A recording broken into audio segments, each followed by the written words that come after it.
Mrs. Lunacek, has Parliament done enough to liberate Leyla Yunus and the other human rights defenders which are in jail in Azerbaijan? Well, we did a strong resolution just last November and have been together with Leyla Yunus having been nominated as Sakharov Prize candidate. We tried sort of over some channels also to help her health-wise and also to get her released. The demands haven't been heard yet. That's why we are using the Baku Games that are coming up in June now to really put lots more pressure on it. That's why we did this big meeting today and had people supporting it from all political groups, which I find extremely important. That it's not just me, like from the Greens or others, the smaller groups, but also the bigger ones. And I think with the push from this meeting today, demanding from, for example, we cut it out, don't worry. The main demand being that these political prisoners, and not other prisoners, but the ones that are in prison because of fake convictions on fake grounds, who are political activists and human rights activists, that they are released before the Baku Games. There is a chance of the 28th of May when there is usually the president does some pardoning, so he could do that then. And that also the demand to any member of European Union institutions or national governments or sports organizations not to go to Baku for the opening and stand beside President Aliyev to open the games. I think this kind of combination to demand and show to Aliyev that EU and member states, governments, ministers will not participate if these people are not released. I think that is a very strong message that we from all political groups now together will send to member states, to Azerbaijan as well.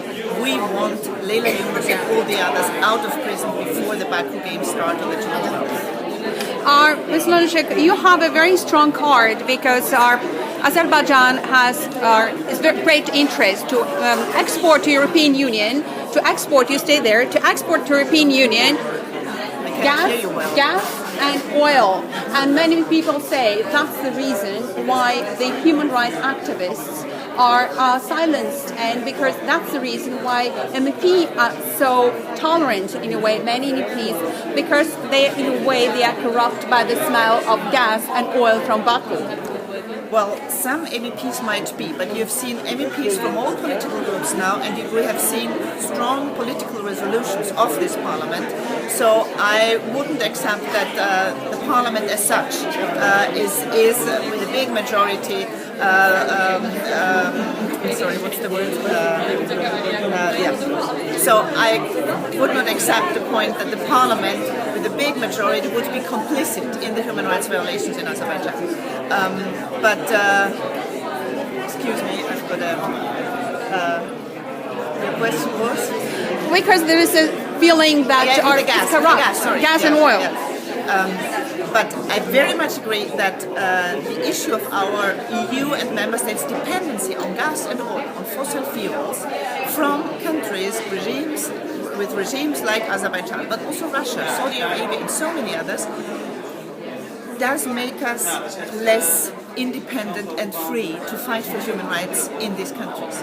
That's why I very strongly also find that we have to have a shift away from fossil fuels, because that would make us freer to demand the end of human rights violations in countries that are rich in oil and gas, and even some other things like uranium in Russia. If Leyla Yunus is not liberated within this framework, what is the plan B? Well, now we focus on that and hope that will work. And then afterwards we'll see what else can be done. I think the fact is that after the Baku Games, the focus also in Azerbaijan must not diminish. We must not then stop thinking about Azerbaijan because the Baku Games are over. Of course, the games are a big sort of leverage that we have there, and I hope it will work.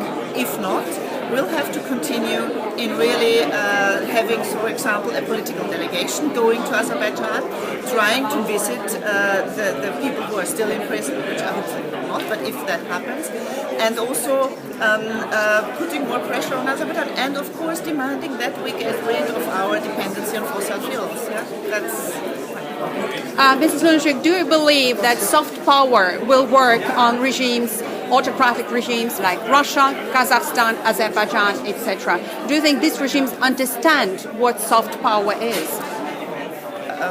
I think we need both things. I think we need to keep open some diplomatic ways of talking to them. That for sure. Yeah? But at the same time, I think we also need very strong, soft power. By that I understand things of even going up like to sanctions, like we're doing with Russia now. That is part of soft power, because the other would be military power, and that's not what the EU is about, and shouldn't be either. But really using pressure, using public pressure, using public pressure on that, but also still trying to keep talking with some of them, because the effect of not talking or blocking any kind of communication, I think, makes them even more fearful of anything that might happen to them, which I sometimes, like for Azerbaijan, I don't really understand why they're so afraid of some people criticizing them. Yeah, I always say, I mean, in a democracy, criticism is part of the political reality, also for politicians, like it or not. Yeah? But we have to learn to live with that, and I think is the message that we should give to some when we talk to the Azeris. Yeah? I think blocking communication at all isn't the way. It would rather make the situation harsher. Thank you very much, Ulrike Lunacek.